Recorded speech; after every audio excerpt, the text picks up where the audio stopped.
ఇది ప్రజలకి చెందాలి, కార్పొరేట్స్ కాదు. పావులకి బేడకి అమ్మేయడానికి ఇది పప్పు బెల్లం కాదు. ఆంధ్ర రాష్ట్ర ప్రజలు పోరాడి తెచ్చుకున్న స్టీల్ ప్లాంట్, పోరాటంతోనే నిలబెట్టుకున్న స్టీల్ ప్లాంట్. భవిష్యత్తులో కూడా మనం పోరాడితేనే ఈ వైజాగ్ స్టీల్ ప్లాంట్ నిలబడుతుంది. ఎలక్షన్స్ ముందు ఒక మాట, ఎలక్షన్స్ అయిపోయాక ఒక మాట, అయినా మోసపోతూనే ఉన్నాం. రాజకీయంగా ప్రభుత్వ విధానాలు మారకుండా వైజాగ్ స్టీల్ ప్లాంట్ ని కాపాడలేం. ప్రభుత్వ విధానాన్ని మార్చడానికి మన దగ్గర ఉన్న ఏకైక ఆయుధం మన ఐక్యత, మన పోరాటం, మన చిత్తశుద్ధి, మన డెడికేషన్. ఇప్పటి వరకు వైజాగ్ స్టీల్ ప్లాంట్ దాని వల్ల బట్టే కాపాడబడింది. 5,000 మంది కాంట్రాక్ట్ కార్మికుల్ని ఒక్క కలంపోటుతో తొలగించారు. ఇప్పుడు ప్రతి శనివారం ఎంతో మంది కాంట్రాక్ట్ కార్మికులు తొలగించాలని చెప్పి ప్లాన్ చేస్తున్నారు. నిన్న ఆదినారాయణ గారు మాట్లాడుతూ చెప్పారు, ప్రతి శనివారం 450 మందిని తొలగించాలి అని, అలాగే విఆర్ఎస్ పెట్టి పంపించేయాలి అని. చంద్రబాబు నాయుడు గారు ఎంత అమాయకంగా అడిగారు, వైజాగ్ స్టీల్ ప్లాంట్ ఎందుకు నష్టాలు వస్తుంది అని. చంద్రబాబు నాయుడు గారు ఆయన మేధస్సుకి ప్రపంచం అంతా దాసోహం.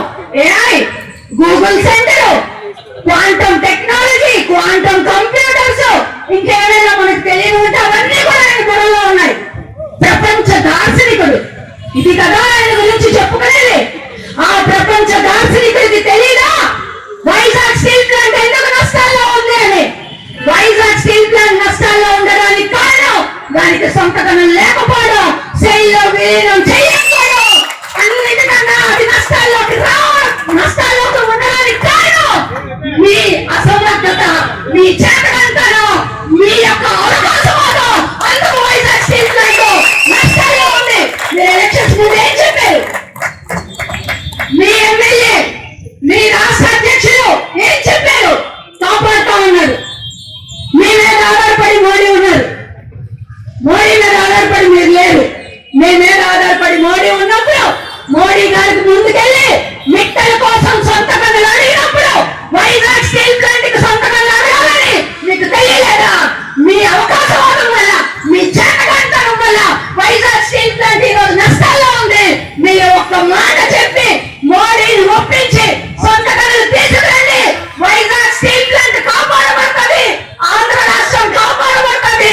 మీ దార్శనికతకి సలాం కొడతాం, లేదా మీరు చరిత్రహీనులుగా మిగిలిపోతారు. మా పోరాటం ద్వారా, మా ఐక్యత ద్వారా, తులసి చంద్రు గారు లాంటి యువ జర్నలిస్టుల ద్వారా, ఆమె మొత్తం మీడియాలో నాకు నచ్చిన ఏకైక భాగం నేను చెప్తానమ్మా మేడం, నాకన్నా చాలా చిన్నవాడు మీరు. యువతని కదలమన్నారు, అదొక్కటే మనకి ఇప్పుడు కావాల్సింది. మనం కదలాలి, మన పిల్లల్ని తీసుకురావాలి, స్టూడెంట్స్ తీసుకురావాలి. సమస్తం ఎవరైతే వైజాగ్ స్టీల్ ప్లాంట్ వల్ల బాగుపడుతున్నారో ఆ మొత్తం సమస్తాన్ని రంగంలోకి తీసుకొచ్చే పని మనం అందరం చేయాలి. యువత నాయకత్వం వహించాలి. మీరు మరిన్ని వీడియోలు చేయాలి అని, ప్రజల తరఫున మరింతగా నిలబడాలని మీరు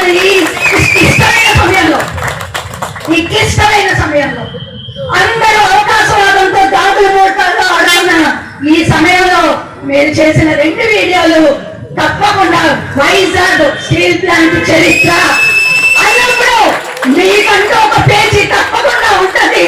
అది ప్రజలు మీకు ఇస్తున్న అపూర్వమైన గౌరవం అని చెప్పి మరొకసారి మీకు విజ్ఞప్తి చేస్తూ పోరాటం. మరిన్ని విశాఖ ఉక్కు ఆర్ఏఎన్ఎల్ వార్తల కోసం మన వైజాగ్ స్టీల్ ఫ్యామిలీ యూట్యూబ్ ఛానల్లో సబ్స్క్రైబ్ అవ్వండి.